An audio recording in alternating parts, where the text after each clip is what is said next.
Hi అండి, నేను ఈరోజైతే పాకంగాలు చేసుకోవడానికి ఫస్ట్ అయితే నేను పప్పు తీసుకుంటాను. నేను ఒక గ్లాస్ పప్పులో తీసుకుంటాను. దీని అయితే మనం బాగా కడుక్కొని నానబెట్టుకోవాలి. చూడండి, పప్పుని బాగా కడుక్కొని మనం ఒక 5 hours 4 hours నానబెట్టుకోవాలి. నేను తక్కువ పప్పు తీసుకున్నాను, ఒక 5 hours నానబెట్టుకున్నాం. దాని తర్వాత నెక్స్ట్ ప్రాసెస్ చూద్దాం. మూత పెట్టుకొని పక్కన పెట్టేసుకోండి. 5 hours అయ్యింది మనం పప్పు నానబెట్టుకొని. దీన్ని పొట్టంతటిని తీసుకుందాం. పప్పులో ఇసుక అనేది ఉంటుంది కదా, దాన్ని మనం ఇలా చూడండి, పప్పుని పైనుంచి అలా కొంచెం కొంచెంగా తీసుకుంటూ వేరే బౌల్లోకి ట్రాన్స్ఫర్ చేసుకోండి. దీనివల్ల మనకి పప్పులో ఉన్న ఇసుక అంతా మనకి కింద ఉండిపోయి ఓన్లీ పప్పు అన్నది మనకు వస్తుంది. గారి లేదంటే గారి తినేటప్పుడు మనకి ఆ ఇసుక అనేది తగులుతుంది అనమాట. దీన్ని గ్రైండ్ చేసుకుందాం. పప్పుని అయితే మనం ఈ విధంగా కడిగేసుకున్నాము. ఈ పప్పుని గ్రైండర్లో వేసుకుందాం. ఫస్ట్ అయితే గ్రైండర్ తిప్పి పెట్టేస్తున్నాము. చూడండి, పప్పు మనకి ఇలా రావాలి, ఇంకా మెత్తగా అవ్వాలి. ఇంకా కొంచెం మెత్తగా అయితే సరిపోతుంది. వాటర్ని అయితే ఎక్కువ యాడ్ చేయొద్దు. వాటర్ యాడ్ చేయడం వల్ల గారె మనకి రాదు.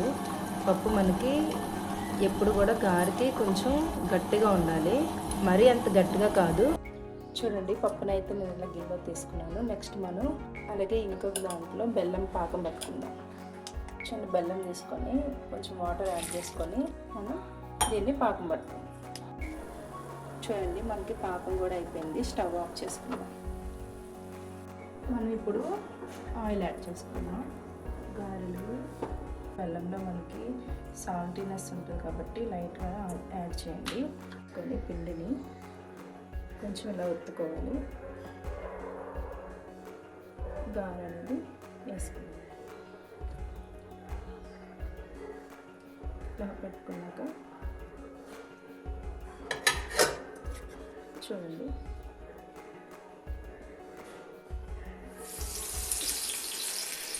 గారె అనేది అలా వేసుకోవాలన్నమాట.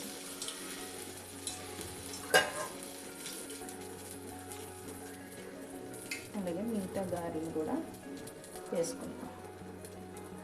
రౌండ్గా నొద్దుకుంటూ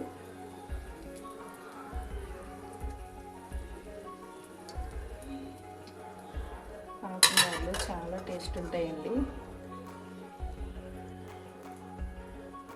బెల్లం పాకంతోనే పెట్టుకోవాలా, పాకం గారెలకి పంచదారతో పెట్టుకోవాలా అని క్వశ్చన్స్ వేయొద్దు.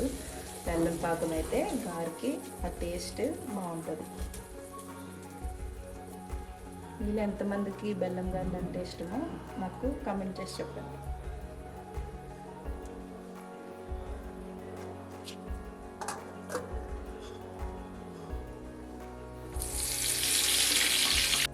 చిన్ని గారెలు కొంచెం టర్న్ చేసుకోవాలి. గారెలు 2 sides కొంచెం బ్రౌన్ కలర్లోకి వచ్చేలాగా కాల్చుకోవాలి.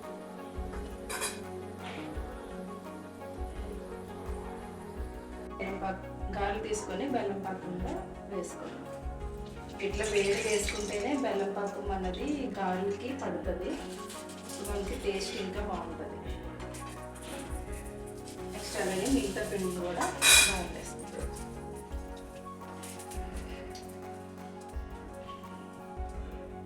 నువ్వు ఆయిల్ ప్యాకెట్ చేస్తావా?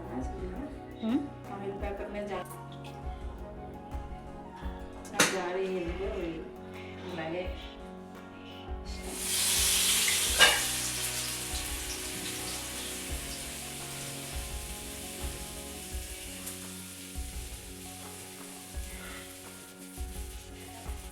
ఊళ్ళో అయితే చక్కగా పుల్లలపై వేస్తారు.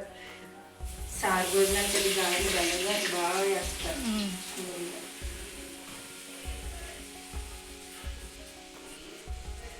అయినా ఇప్పుడు ఎక్కడలే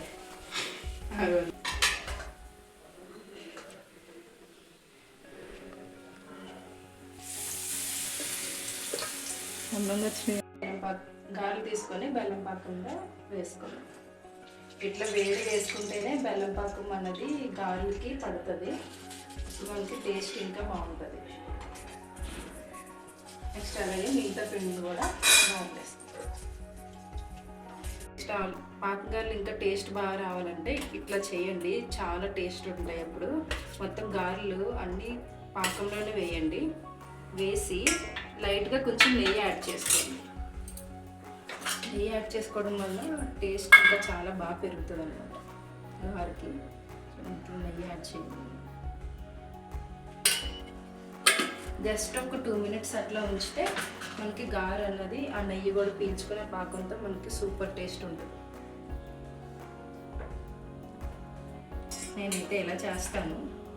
మరి అందరికీ నెయ్యి నచ్చదు కాబట్టి నెయ్యిని అవాయిడ్ చేసుకోవచ్చు. అయిపోయింది, 1 మినిట్ అలా ఉంచాను కదా. చూడండి, ఇప్పుడు మనకి కొంచెం పాకం అలాగా మరుగుతుంది కదా. ఇప్పుడు మనం స్టవ్ ఆఫ్ చేసుకొని గారెలను అయితే తీసుకొని సర్వ్ చేసుకుందాం. టేస్టీ టేస్టీ గారెలు. మీరు కూడా ఈసారి ఇంట్లో గారెలు చేసుకున్నప్పుడు పప్పుతోనే చేసుకోండి. పప్పు కడగడానికి కొంచెం కష్టం అవ్వచ్చు, కానీ టేస్ట్ అయితే ఈ పప్పుతోనే చాలా టేస్ట్ ఉంటాయి. మీరు కూడా మీ ఇంట్లో ట్రై చేయండి. మా ఫ్రెండ్ టేస్ట్ చేసి ఎలా ఉందో చెప్తారు.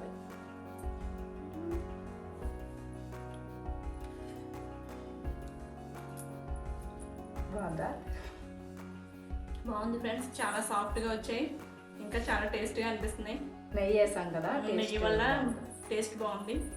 మీరు కూడా ట్రై చేయండి. కంపల్సరీ ట్రై చేసి నాకు కింద కామెంట్ చేయండి. ట్రై చేసిన వాళ్ళు మీకు కూడా టేస్ట్ ఎలా వచ్చిందో కూడా చెప్పండి.